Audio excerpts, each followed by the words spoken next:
inflasi pada bulan November 2025 tercatat stabil inflasi pada November 2025 tercatat stabil di tengah dinamika harga menjelang akhir tahun. Jadi inflasi sebesar 0,17% secara bulanan atau Badan Pusat Statistik atau BPS melaporkan inflasi bulanan sebesar 0,17%. Dengan inflasi tahunan mencapai 2,72% dan inflasi tahun kalender berada di 2,27%. Tren kenaikan harga emas dunia masih terus berlanjut sampai dengan November 2025. BPS juga mencatat daging ayam ras, beras, dan cabai merah mengalami deflasi.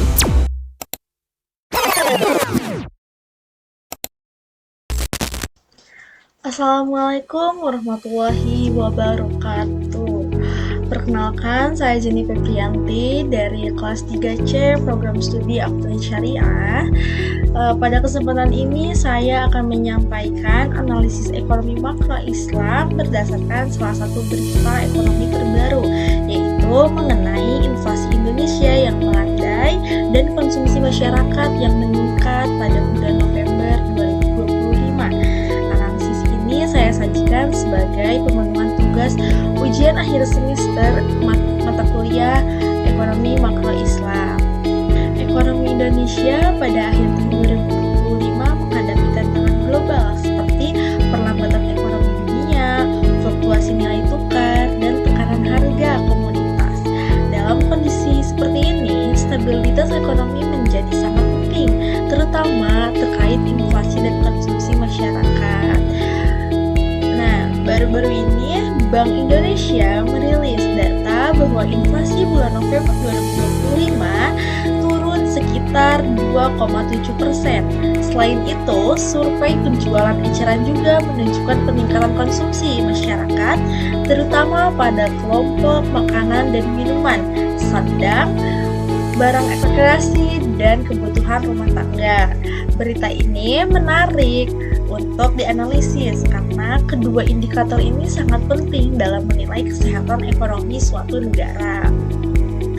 Pertama, dari sisi inflasi menurun dari bulan sebelumnya dan berada di kisaran 2,7% secara tahunan atau year on year, yang termasuk kategori rendah dan relatif stabil. Hal ini menunjukkan bahwa secara umum tekanan harga masih dapat dikendalikan. Meskipun demikian, penurunan inflasi secara umum tidak berarti semua harga mengalami penurunan. Berdasarkan riset Badan Pusat Statistik, terdapat beberapa kelompok pengeluaran yang mengalami kenaikan harga, terutama pada emas perhiasan, beras, dan serta komoditas pangan seperti cabai dan bawang merah. Kenaikan harga emas dipengaruhi oleh dinamika harga emas yang global dan nilai tukar, serta kenaikan harga pangan lebih disebabkan oleh faktor musiman dan distribusi. Kedua, dari sisi konsumsi, survei Bank Indonesia menunjukkan bahwa penjualan eceran pada bulan November 2025 diperkirakan meningkat. Peningkatan ini terjadi pada berbagai kelompok barang, khususnya kebutuhan pokok dan barang penunjang aktivitas keseharian masyarakat. Artinya, meskipun terdapat kenaikan harga pada beberapa komoditas tertentu, secara umum masyarakat masih menunjukkan aktivitas ekonomi yang cukup kuat. Nah, dari sudut pandang ekonomi makro konvensional, kondisi ini itu menunjukkan sinyal yang cukup positif.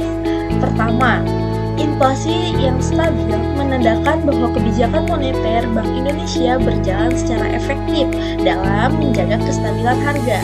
Inflasi yang terkendali berperan penting dalam menjaga daya beli masyarakat serta memberikan kepastian bagi dunia usaha.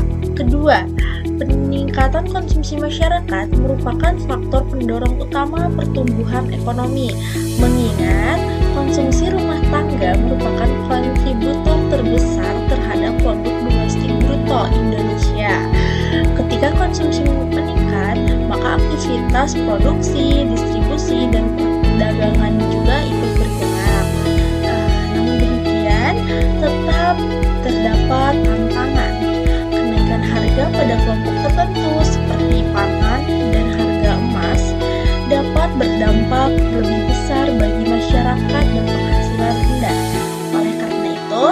stabilitas inflasi secara agregat perlu diiringi dengan pengendalian harga pada komoditas strategis agar tidak menimbulkan tekanan sosial.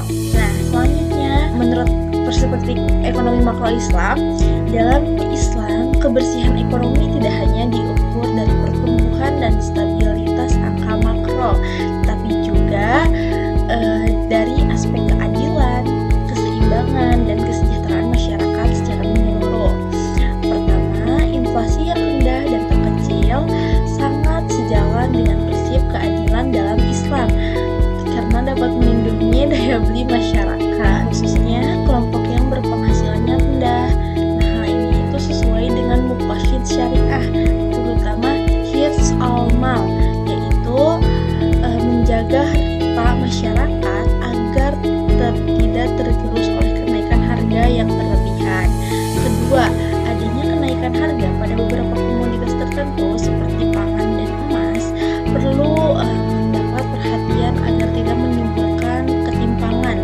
Dalam Islam, negara memiliki peran penting untuk memastikan distribusi barang berjalan lancar dan tidak terjadi praktik penimbunan atau spekulasi yang merugikan masyarakat. Ketiga, peningkatan konsumsi masyarakat dipandang positif selama dilakukannya secara wajar, halal, dan tidak berlebihan. Islam juga mendorong konsumsi yang seimbang sehingga pertumbuhan ekonomi tetap berjalan tanpa mendorong perilaku konsumtif atau perilaku yang berlebihan. Nah, kebijakan Bank Indonesia dalam menjaga stabilitas inflasi juga dapat dipandang sebagai bagian dari siasah maliyah, yaitu kebijakan ekonomi negara yang menjaga kemaslahatan umum dan menciptakan stabilitas ekonomi yang berkeadilan. Dapat disimpulkan dari analisis yang telah saya jelaskan, mulai dari pandangan ekonomi makro konvensional seperti apa, kemudian menurut ekonomi makro dalam perspektif Islam itu seperti apa gitu.